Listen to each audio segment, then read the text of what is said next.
Hello everyone, my name is Riddhi. हम लोग यहाँ पर 2020 50-50 मॉडर्न हिस्ट्री के टॉपिक्स डिस्कस कर रहे हैं, जिसमें हम लोग प्रेस रेगुलेशंस के बारे में पढ़ रहे थे कि ब्रिटिश के टाइम पर प्रेस पॉलिसीज़ क्या रही थी।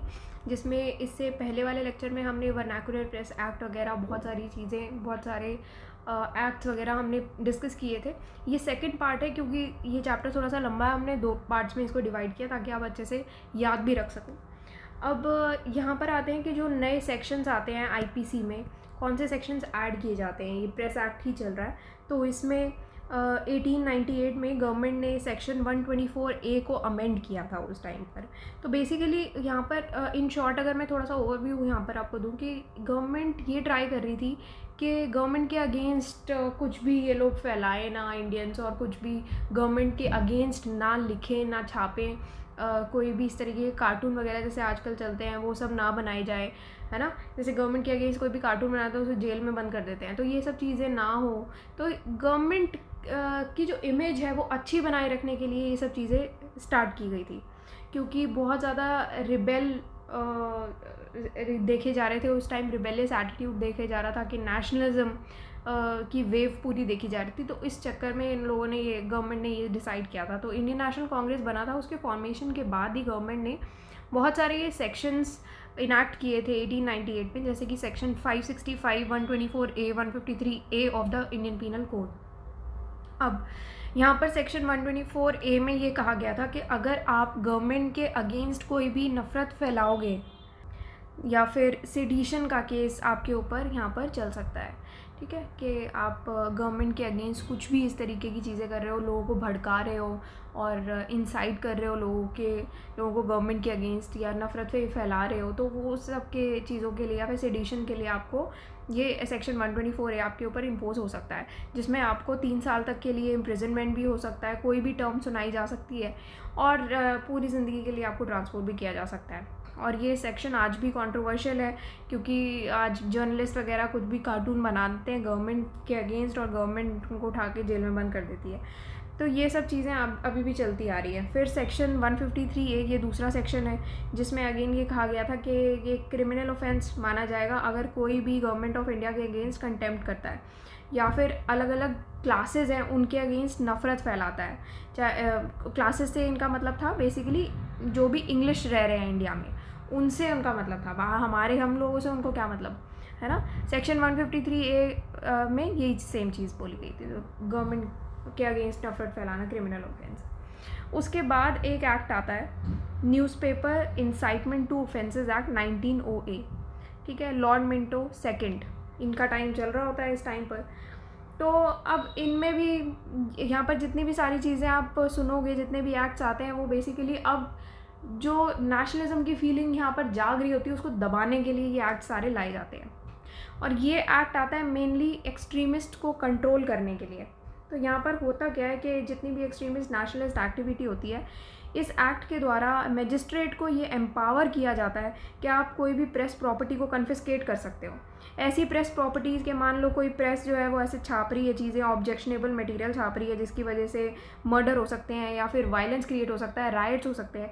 तो इस तरीके की जो प्रेस प्रॉपर्टी है, ऐसी जो प्रेस प्रॉपर्टीज़ को आप जब्त कर सकते हो, कन्फिस्केट कर सकते हो। तो ये मजिस्ट्रेट को इतनी पावर दे दी गई थी ताकि एक्सट्रीमिस्ट बेसिकली जो थे उनको कंट्रोल करने के लिए कहा गया था।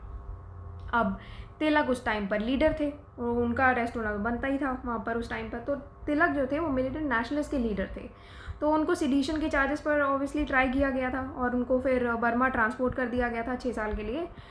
तो यहाँ पर हुआ क्या था, इसकी वजह से पूरे कंट्री में खूब प्रोटेस्ट चले थे। बॉम्बे में भी टेक्सटाइल वर्कर्स ने, रेलवे वर्कशॉप वर्कर्स ने, वो भी आर्मी के अगेंस्ट उतर गए थे सड़कों पर। तो बहुत अच्छे खासे मतलब राइट्स चले थे, स्ट्राइक पर चले गए थे बहुत बहुत दिनों के लिए। तो लेनिन ने भी इनको ये कहा था कि इंडियन वर्किंग क्लास जो है वो भी पॉलिटिकल स्टेज पे अब आ रही है। तो ये सब चीज़ें यहाँ पर चल रही थी। तिलक के बारे में मैंने आपको लास्ट लेक्चर में भी काफ़ी डिटेल में बताया था, तो इनके बारे में आप पढ़ना, बहुत डिटेल में बहुत सारे पॉइंट्स आप पढ़ सकते हो यहाँ पर। अब इंडियन प्रेस एक्ट आती है 1910 में। तो ये एक्ट वापस से जो वर्नाकुलर प्रेस एक्ट में जो फीचर्स हमने पढ़े थे उसी फीचर्स को दोबारा से रिवाइवल की बात करती है ये एक्ट। तो सबसे वर्स्ट फीचर्स थे वर्नाकुलर प्रेस एक्ट में, दो चीज़ें थी जो मैंने आपको बताया था कि बड़ी अजीब सी थी उसमें, कि एक तो थी कि आप जो भी फैसला सुना दिया डीएम ने उसके अगेंस्ट अब आप जा ही नहीं सकते, कहीं कोई अपील नहीं है, वही फाइनल है, ठीक है। दूसरी चीज़ थी कि बहुत ज़्यादा भेदभाव हो रहा था, पार्शियलिटी हो रही थी, मतलब कि रेशल डिस्क्रिमिनेशन ज़्यादा हो रहा था कि इंग्लिश को ज़्यादा हम प्रेफर करते हैं, इंडियंस को नहीं करेंगे, वो चीज़ें चल रही थी। अब यहाँ पर क्या हुआ था, बेसिकली जो लोकल गवर्नमेंट है उसको ये इतना एम्पावर किया गया था कि वो जो भी उस टाइम पर चल रहा था ना कि प्रिंटर और पब्लिशर से आप रजिस्ट्रेशन ये पूरा करवाएंगे कि आप कहाँ के हो, प्रिंटर कहाँ पर पब्लिश हो रहा है, आपका नाम क्या है वगैरह, तो ये जो डिटेल्स थी, तो इससे अब लोकल गवर्नमेंट को ये एम्पावर किया गया कि आप अब इन लोगों से ना सिक्योरिटी भी डिमांड कर सकते हो। तो सिक्योरिटी मनी रिक्वायर्ड था रजिस्ट्रेशन के टाइम पर कि भैया रजिस्ट्रेशन करा रहे हो, सिक्योरिटी दो, और अगर आपने नहीं दी आपकी सिक्योरिटी जब्त भी हो सकती है, आपका डी रजिस्टर भी कर सकते हैं, आपका पूरा प्रिंटर प्रेस सारी चीज़ें, प्रिंटर पब्लिशर, तो ये जब्त भी की जा सकती है अगर आप कुछ भी गलत छाप देते हो, ठीक है, या अगर आप कुछ भी ऑफेंडिंग लिख देते हो न्यूज़पेपर में, या आपका न्यूज़पेपर पूरी तरीके से ऑफेंडिंग हो रहा है गवर्नमेंट के अगेंस्ट, तो इस चक्कर में ये लोग ये कर सकते थे कि इतना कड़ा कदम उठा सकते थे कि जब्त कर सकते थे या डी रजिस्टर कर सकते थे इनकी प्रेस प्रॉपर्टीज़। उसके बाद जो प्रिंटर था एक न्यूज़पेपर का, उसको ये कहा गया कि आप 2 कॉपीज़ सबमिट करेंगे जो कि लोकल गवर्नमेंट को सबमिट होएगी, फ्री ऑफ चार्ज में सबमिट करेंगे आप, और हर एक इशू जो भी आपका निकाला जाएगा उसकी आप 2 कॉपीज़ आपको सबमिट करना ज़रूरी है। अमृता बाज़ार पत्रिका को सेडिशन लॉ के अंडर चार्ज किया गया ताकि, क्योंकि ये लोग एंटी गवर्नमेंट आर्टिकल्स छाप रहे थे। अमृता बाज़ार पत्रिका मैंने आपको बताया भी था पहले भी कि ये वो वाला न्यूज़पेपर था जो ओवरनाइट इंग्लिश न्यूज़पेपर में ट्रांसफॉर्म हो गया था, क्योंकि इंडियन न्यूज़पेपर्स को, वर्नाकुलर न्यूज़पेपर्स को बहुत ज़्यादा तवज्जो नहीं दी जा रही थी, इनफैक्ट उनको बंद किया जा रहा था। तो इस वजह से अमृता बाज़ार पत्रिका तुरंत ओवरनाइट इंग्लिश न्यूज़पेपर में कन्वर्ट हो गया था। अब यहाँ पर आते हैं प्रेस कमेटी 1921 की। तो ये हो रहा होता है तेज बहादुर सप्रू के टाइम पर, पोस्ट वर्ल्ड वॉर फर्स्ट में। तो यहाँ पर होता क्या है कि basically defence of India rules impose किए जाते हैं कि पॉलिटिकल एजुकेशन बहुत ज़्यादा चलती है, फ्री पब्लिक क्रिटिसिज्म चलता है, तो इन सब चीज़ों के लिए यहाँ पर defence of India rules impose कर दिए जाते हैं फर्स्ट वर्ल्ड वॉर के दौरान। फिर 1921 में प्रेस कमेटी के रिकमेंडेशंस पर तेज बहादुर सप्रू ये इसके इंचार्ज होते हैं, चेयर करते हैं, और प्रेस एक्ट्स ऑफ 1908 और 1910 इनको रिपील कर दिया जाता है अब, ठीक है। तो फाइनली ये दोनों जो एक्ट्स हैं 1908 की, 1910 की, बेसिकली ये जो हमने पढ़ी है 1910 की इंडियन प्रेस एक्ट, जिसमें वापस से वर्नाकुलर प्रेस एक्ट के वर्स्ट फीचर्स को रिवाइव करने की बात करते हैं, जब्त कर लेंगे, कर लेंगे, फलाना कर लेंगे, और एक ये वाली एक्ट न्यूज़पेपर एक्ट 1908, ठीक है, जिसमें एक्सट्रीमिस्ट को कंट्रोल करने वाली एक्ट है, ये दोनों ही रिपील करवा देते हैं तेज बहादुर सप्रू के टाइम पे। उसके बाद आते हैं Indian press emergency powers act 1931। ये एक्ट बहुत ज़्यादा पावर्स देती है अब प्रोविंशियल गवर्नमेंट्स को, ताकि ये सिविल डिसोबीडियंस मूवमेंट उस टाइम पर जो चल रहा होता है उसका पूरा प्रोपेगेंडा को ये लोग दबा दें, सप्रेस कर दें। तो इसका बैकग्राउंड सिविल डिसोबीडियंस मूवमेंट है, जिसने स्टैटिक पार्ट अच्छे से कवर नहीं किया, देखो याद नहीं अगर सिविल डिसोबीडियंस मूवमेंट के बारे में, तो प्लीज़ आप स्टैटिक पार्ट पहले पढ़ो, अपना कवर करो, उसके बाद ही आपको 2020 50-50 सीरीज़ हेल्प कर पाएंगी, क्योंकि ये सिर्फ हम इंपॉर्टेंट टॉपिक्स जितने भी हैं वो हम डिस्कस कर रहे हैं। कुछ लोगों के ये भी डाउट आते हैं कि क्या हम सिर्फ यही वाला 2020 50-50 करके चले जाएँ, हमारा एग्जाम क्लियर हो जाएगा? विच इज़ नो, नहीं होगा आपका एग्ज़ाम ऐसे क्लियर, क्योंकि आपको बैकग्राउंड नहीं पता है कुछ चीज़ों के, आपको बेसिक क्लियर होने ज़रूरी हैं। ये सिर्फ वो टॉपिक्स हैं जो हर साल रिपीट होते हैं, तो ये आपको स्कोर करने में हेल्प करेंगे, पर अगर आप सिर्फ ये करके जाओगे तो आपका एग्ज़ाम नहीं क्लियर होगा। बट हाँ, अगर आप स्टैटिक पार्ट आपका कवर्ड है, तो अगर आप फिर ये करके जाओगे तो आपका स्कोर काफ़ी बढ़ जाएगा, क्योंकि रिपीटेड टॉपिक्स हैं, इनमें से क्वेश्चंस आते हैं। ओके, तो इसका बैकग्राउंड सिविल डिसोबीडियंस मूवमेंट का है, उसके बारे में आप ज़रूर पढ़ लेना, काफ़ी क्वेश्चंस आ जाते हैं। अगेन प्रोविंशियल गवर्नमेंट्स को खूब पावर दी गई कि भैया सिविल डिसोबीडियंस मूवमेंट जो चल रहा है इसको दबाओ, बंद करवाओ इसको, जैसे जैसे करके, ठीक है। तो यहाँ पर दोबारा से इसको और ज़्यादा एम्पलीफाई कर दिया जाता है, 1932 में हो जाती है, जिसमें जितनी भी एक्टिविटीज़ हैं जो भी गवर्नमेंट अथॉरिटी को अंडरमाइन कर रही हैं, सब कुछ इनके अंदर आ जाती हैं अब, ठीक है। तो अब गवर्नमेंट की अथॉरिटी को जो भी अंडरमाइन करेगा उसकी शामत आ जाएगी। तो Indian press emergency powers act आती है 1931 में यहाँ पर। अब during world war second, first world war तो हो जाता है यहाँ पर, जिसमें 2 चीज़ें होती है, तेज बहादुर सप्रू वाली चीज़ और एक 1931 वाली चीज़। अब आती है वर्ल्ड वॉर सेकेंड की बारी। अब यहाँ पर डिफेंस ऑफ इंडिया रूल्स जब मैंने आपको बताया था वर्ल्ड वॉर 1 के दौरान, यहाँ पर क्या होता है कि प्री सेंसरशिप इम्पोज की जाती और अमेंडमेंट्स किए जाते थे प्रेस इमरजेंसी एक्ट में और ऑफिशियल सीक्रेट्स एक्ट में। तो ये नया चीज़ें आई गई यहाँ पर वर्ल्ड वॉर सेकेंड के दौरान। तो एक टाइम ऐसा था जिसमें जितनी भी न्यूज़ यहाँ पर पब्लिश हो रही थी कांग्रेस एक्टिविटी से रिलेटेड, उसको इलीगल डिक्लेयर कर दिया गया कि भैया आप इशू कर ही नहीं सकते, ऐसी कोई न्यूज़ आप पब्लिश नहीं कर सकते, कांग्रेस एक्टिविटीज़ क्या हो रही हैं वगैरह वगैरह। तो बेसिकली ये था कि हम लोग रेवोल्यूशनरीज पर पूरा हैवी क्रैकडाउन कर देंगे, ब्रिटिशर्स का ये मोटिव था पूरा। तो प्री सेंसरशिप स्टार्ट हो गई यहाँ पर, जिसने दोबारा से सेंसरशिप एक्ट थी 1799 की, उसकी कंडीशंस को वापस ये लोग ले आए। प्रेस इमरजेंसी एक्ट अगेन जो मैंने आपको बताया 1931 का, ऑफिशियल सीक्रेट्स एक्ट है, इनमें अमेंडमेंट्स किए गए। ऑफिशियल सीक्रेट एक्ट अमेंड किया गया क्योंकि अगर कोई भी एंटी गवर्नमेंट एडिटोरियल छाप रहा है तो उसको डेथ सेंटेंस हम लोग प्रोवाइड कर सकते थे, ये कहा गया ब्रिटिशर्स के हिसाब से। फिर 1942 में क्विट इंडिया मूवमेंट के बाद प्रेस को ये इंस्ट्रक्ट किया गया कि वो कोई भी पॉलिटिकल पार्टीज़ के बारे में कोई भी न्यूज़ कवर नहीं कर सकती। तो ये सब चीज़ें वर्ल्ड वॉर 2 के दौरान ये चल रही थी। उसके बाद आते हैं पोस्ट इंडिपेंडेंस।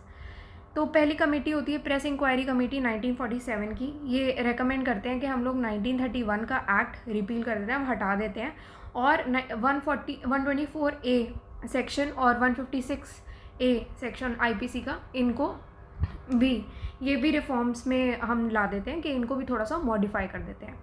तो 124 ये सेम चीज़ों की बात करते हैं मोटे मोटे लोग कि गवर्नमेंट के अगेंस्ट आप कुछ भी छाप रहे हो, गवर्नमेंट के अगेंस्ट आप सेडिशन वगैरह के चार्जेस आपके अगेंस्ट लग सकते हैं, और गवर्नमेंट के अगेंस्ट हेट्रेड फैलाने पर आपको इम्प्रिजनमेंट हो सकती है, लाइफ टाइम की भी सज़ा हो सकती है वगैरह, या फिर 3 साल की हो सकती है, जितना भी टर्म वो लोग वो बोलेंगे।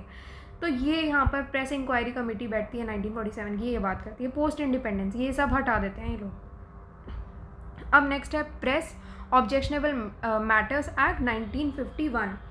तो यहाँ पर होता है कि फिर हम लोगों ने प्रोविज़न बनाया होता है कि एक जैसे for power to demand and forfeit security, जो भी उस टाइम पर हो रहा था ना कि हम सिक्योरिटी भरवा लेते हैं इनसे रजिस्ट्रेशन के टाइम पर, और उसको ज़ब्त कर लेंगे अगर आपने कुछ भी गलत छापा या फिर कुछ भी गवर्नमेंट के अगेंस्ट आप लोग चले गए। तो यहाँ पर ये प्रोविज़न लाया गया कि आप सिक्योरिटी डिमांड भी कर सकते हो और ज़ब्त भी कर सकते हो। ये प्रोविज़न यहाँ पर हम लोग ही लेके आए 1951 का। उसके बाद आर्टिकल 19 क्लॉज 2 ऑफ कॉन्स्टिट्यूशन को अमेंड किया गया, और right to demand trial by jury remained in force till 1956। ठीक है, तो अगर मान लो आपको कोई डिसीजन पसंद नहीं आया तो आप ट्रायल भी डिमांड कर सकते हो ज्यूरी से। अब ये 1956 तक चला था। तो ये पोस्ट इंडिपेंडेंस वाली चीज़ें यहाँ पर हम लोग बात कर रहे हैं। फिर आते हैं जस्टिस राजाध्यक्षा कमीशन। ये इन्होंने 1954 में रेकमेंड किया था कि हम all India press council establish करते हैं, साथ ही साथ price page schedule system fix करते हैं, क्रॉसवर्ड पजल्स वगैरह ये सब हम ख़त्म करते हैं, एक स्ट्रिक्ट कोड लाएंगे एडवर्टाइजमेंट के लिए, कुछ भी एडवर्टाइजमेंट चल रहा है वो भी चीज़ ठीक नहीं है। तो ये कुछ रिकमेंडेशंस आती हैं कि हम लोग ऑल इंडिया प्रेस काउंसिल जब इस्टेब्लिश करेंगे, ये कुछ चीज़ें हम लोग करना चाहते हैं। फिर कुछ और मिसलेनियस एक्ट पास हुई थी जो कि ज़्यादा इंपॉर्टेंट नहीं है एग्ज़ाम पॉइंट ऑफ व्यू से, अगर आप पढ़ना चाहो तो आप बुक में अपना पढ़ सकते हो। ठीक है, स्पेक्ट्रम वगैरह खोलो पढ़ लो। तो यहाँ पर इसके बारे में बात हुई है। नेक्स्ट लेक्चर में हम लोग सिविल एंड ट्राइबल अपराइजिंग्स पढ़ेंगे। सिविल एंड ट्राइबल अपराइजिंग बहुत ज़्यादा इंपॉर्टेंट चैप्टर है, काफ़ी इंपॉर्टेंट अपराइजिंग्स के बारे में बात हुई है और एग्ज़ाम में पूछ लेता है। ठीक है, इंपॉर्टेंट है, उसको प्लीज़ छोड़कर मत जाना बिल्कुल भी।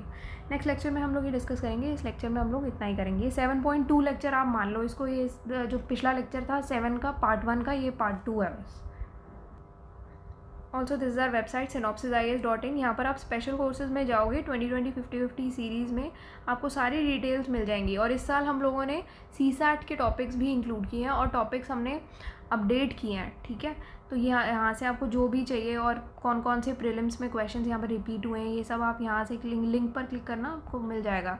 तो ये सारे टॉपिक्स यहाँ पर दिए हुए हैं, जो भी डिटेल्स आपको चाहिए। जो लोग खुद से प्रिपेयर कर रहे हैं, ये टॉपिक लिस्ट है, यहाँ पर आपको जो भी टॉपिक्स देखने हैं वो आप क्लिक करके यहाँ से, जो लोग खुद प्रिपेयर कर रहे हैं, यहाँ से पढ़ सकते हैं।